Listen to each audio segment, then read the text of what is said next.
Primeiro, se apresenta. Quais são as suas formações? Como que você começou com o inglês? Tem alguma história envolvendo esse início na jornada? Conta tudo pra gente. Olha, eu comecei a estudar inglês quando eu tinha 8 anos de idade. Nossa. Então, na época do papel e da caneta mesmo, tá? Uhum. Eu vi o anúncio da primeira escola de idiomas no jornal da minha cidade. E com 8 aninhos, levei lá pro meu pai. Falei, pai, olha que legal, abriu uma escola de inglês, eu queria muito estudar. Acho que meu pai não botou muita fé em mim, né? Ele falou, vou levar ela lá para ver o que que dá. E quando eu cheguei na aula, fiz a primeira aula experimental, adorei. Já entrei no carro soltando um Hello, Daddy, how are you? Acho que ele pensou, né? Acho que eu vou ter que pagar isso aqui mesmo, não tem para onde fugir. E foi assim que meu pai me incentivou desde muito novinha. Por quê? Eu sempre gostei de música internacional. Então, eu sou da época, né, de música internacional e novelas, de você ter que comprar o CD para ler a letra da música nos encartes. Verdade. E eu sempre tive essa curiosidade. Eu quero cantar sabendo que a pessoa está cantando e quero cantar corretamente. O lance do embromation, para mim, nunca funcionou. Então, dentro dessa minha paixão pela música, pela cultura pop, que eu sempre gostei muito, dei sequência aos meus estudos de inglês sem interrupção, desde os meus 8 anos de idade. Uau! A vida me levou para outros caminhos, fiz jornalismo, depois tive que migrar para o ramo da eletrônica, né, para poder manter minha filha ali, fui técnica de eletrônica, trabalhei numa multinacional por bastante tempo, e aí quando eu fazia aulas de inglês, só para manter a minha fluência, a dona da escola ficou sem, né, um professor, e virou para mim e falou assim, olha, você não quer substituir essa professora para mim, que está doente, não vai poder dar aula para esse grupo? Eu falei, sério? Mas eu nunca dei aula de inglês na vida? Ela falou assim, o seu inglês é ótimo, você é super comunicativa, eu tenho certeza que os alunos vão te amar. Vamos sentar aqui e preparar atividades. Preparei as atividades, dei aquela aula substituta só para ajudá-la, porque ela não tinha ninguém, e falei, cara, é isso que eu quero fazer para minha vida. Uau! Me identifiquei com a questão de compartilhar o conhecimento que eu tinha com alguém que não tinha conhecimento nenhum. Então, era um grupo de alunos iniciantes que estavam ali começando a jornada. Eu falei, gente, que maravilhoso o aluno sair da aula e saber, né, que ele aprendeu a falar aquela expressão, aquela palavra por minha causa. Que legal. Então, cresceu aquela paixão e aí eu fui me especializar. Decidi fazer o curso de letras, de inglês e português, para também ter base, né, na parte linguística da criação da língua mesmo, como que a gente faz para ensinar inglês para não falantes da língua inglesa. E depois fui fazer os cursos no exterior. Então, me especializei no Canadá, com o curso o TESOL, né, que é Teaching English as a Second Language.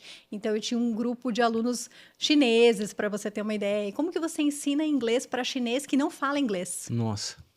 Você só tem o inglês de ferramenta. Você não Você tem só o tem português. inglês e ele não fala. E ele fala não chinês e você não. E eu não. Excelente. Então, foi o maior desafio que eu enfrentei, foi poder fazer esse curso lá, porque eles ensinam as técnicas, as estratégias. E quando eu estava no meu primeiro intercâmbio, porque quando eu comecei a lecionar, eu falei, não, eu quero ter essa experiência internacional como aluna, para poder, né, put myself on my students' shoes, que a gente fala, né, você se colocar ali no lugar de aluno e ver como que é uma pessoa com dificuldade de aprender, como que ela iria se sair. Tá. Fui fazer um curso como aluna mesmo, e chegando lá, eu fui corrigida por uma professora canadense, numa questão de pronúncia. E aquilo se me marcou demais. Porque eu falei, gente, eu estudo inglês no Brasil desde os 8 anos de idade. E nunca ninguém me ensinou isso. Eu nunca aprendi. E não aprendi dessa forma. Então, quando eu voltei desse intercâmbio, que eu fui para uma cidade bem pequena no Canadá, chama Prince Edward Island, tem 40 mil habitantes, não tinha nenhum brasileiro. Então, foi algo assim muito... Uma imersão mesmo no idioma, na cultura. Eu falei, eu não quero que os meus alunos passem por isso. Não quero que nenhum aluno meu chegue lá fora, no intercâmbio, no Canadá, e seja corrigido por algo que ele falou, gente, mas tudo em inglês a vida inteira no Brasil e... Ninguém nunca falou isso? Ninguém falou isso pra mim? Uma coisa muito Eu tô simples. curioso demais, o que que é? Dá pra contar pra gente ou é Claro, segredo? dá pra contar. Era uma questão de pronúncia, porque no inglês, quando você conjuga o verbo no passado, nós temos 2 tipos de verbos no passado, regulares e irregulares. O irregular é aquele que muda completamente. Tá. I go, I went. Tá. Então, não tem nada a ver com o verbo mesmo. Agora, os verbos regulares são aqueles que a gente acrescenta ed. Tá. Por exemplo, o verbo trabalhar, I work. Então, esse som do K, né? Porque não lembre não pense na letra, pense no som. I work. Então, quando a gente adiciona o ED para conjugar ele no passado, você não vai falar o ED, I worked, que nem a gente teria a tendência de falar no português por conta da influência. Então, ela me corrigiu, falou, Sabrina, é I worked. Se esse trecho tá legal, imagine o episódio completo. Ó, o link para você assistir na íntegra tá aqui na descrição do vídeo. Aproveite, se inscreva no canal, ative as notificações para receber todos os avisos aqui do meu canal no YouTube. E deixa o teu like. Dá um trabalhão fazer um episódio com essa qualidade e isso tudo é para você, sem custo nenhum. Então, se inscreva, ative as notificações e deixa o seu like aqui no canal. Então, depois desse K, o som do ED tem som de T. Olha só. I worked, I liked.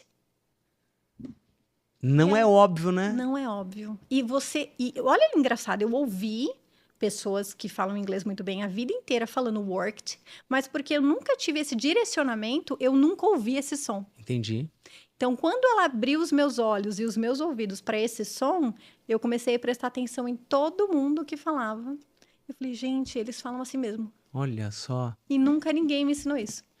Eu vi um meme tempos atrás, deve ter visto, porque é do seu nicho, acho que é um professor de universidade, um professor americano, e ele estava tirando sarro da pronúncia do inglês brasileiro, e ele falava assim, é fácil identificar um brasileiro falando inglês, porque quando tem alguma coisa que termina com um som, com T, eles colocam um I, aí ele fala internet, ele ficou tirando muito sarro do I que a gente coloca. Ele estava numa universidade, assim, isso, né? Bem na frente. É porque isso vem do latim, né? Isso vem da nossa influência do português. Nós não temos nenhuma palavra que não termine com uma sílaba que tem uma vogal no final. E principalmente no nosso estado de São Paulo, a gente tende a mudar o E pelo I, né? Fala leite. Totalmente. Internet. Totalmente. Então, a gente não fala que nem no sul, né? Leite, totalmente, coisas do tipo. Então, essa influência do português faz com que em inglês a gente transfira isso também e adicione essa sílaba que não existe. Que não existe. E no meu caso, aí eu fui estudar a parte de fonética mesmo, fonologia e fonética, e entender toda essa questão da transcrição dos sons. Então, por que às vezes uma palavra tem esse som, mesmo ela escrevendo completamente diferente? Então, foi um estudo que eu fiz de fonética bem longo, por sinal. E aí isso ajuda também na hora de ensinar para os brasileiros que têm dificuldade com alguns sons específicos do inglês, como o TH, por exemplo. Sim. Que está sendo... Muitos estudos, né, mostram que atualmente esse som do TH ele está sendo cada vez mais banido do inglês. Pela questão de muitas pessoas de outras nacionalidades falarem o idioma inglês e eles não conseguirem reproduzir esse som, então ele está sendo um som meio que extinguido da língua. Olha que interessante. Eu acho que com o passar do tempo isso vai acontecer. É compatível ao que a gente tem em português? Sim. Porque o americano vai falar pão e ele fala um palavrão, né? Fala pau, quero pau com manteiga. Pau. Esse que a gente tem aqui, o do tio, né? Para eles é muito difícil, né? É muito difícil. Eu acho que não chega a ser porque o nosso é essencial. Agora, por exemplo, você falar three, né? Com a língua para fora do TH ali. Muita gente fala tree, todo mundo entende. E tá tudo bem. No contexto, ele vai perceber que não é árvore. Exatamente, ele vai perceber que não é árvore. Exatamente. Então, eu acho que isso, com o tempo, também tende a cair um pouquinho essa questão do TH. Mas esse estudo de fonética ajudou bastante. Foi uma outra especialização que eu fiz. Então, eu fiz no Reino Unido algumas especializações, principalmente as certificações de Cambridge, que são as mais reconhecidas no mundo todo. Nós temos 2 tipos de certificações de Cambridge, que são aquelas que expiram, que valem por 2 anos, como o IELTS, por exemplo, e tem aqueles que comprovam o seu nível de inglês, que vão perpetuar ali durante a sua vida toda. Então, se você tira, que a gente chama, antigamente era o CAE, né, que era o de Advanced English, então você prova que você tem um nível avançado de inglês. O CPE, que é o de proficiente, né, então você prova que você tem um nível C2 de proficiência no inglês. Então, eu passei por todas essas trajetórias de certificação internacional e principalmente nos de metodologia, que são os que eu mais gosto, que é para facilitar a vida do estudante brasileiro. É claro, a gente sabe que não tem mágica. Então, aqueles que vendem, né? Eu ensino você a falar inglês em 30 dias. Os milagreiros, gente. Cuidado com os milagreiros que tem por aí. Não existe. Existe muita constância, dedicação, mas estratégias. Então, estratégias, direcionamento, coisas que sozinho você ia levar um tempo maior, com a estratégia correta, o método certo, com uma pessoa, um profissional de confiança, qualificado, você reduz esse tempo. Sim. Em, nossa, anos-luz, né, de gasto ali.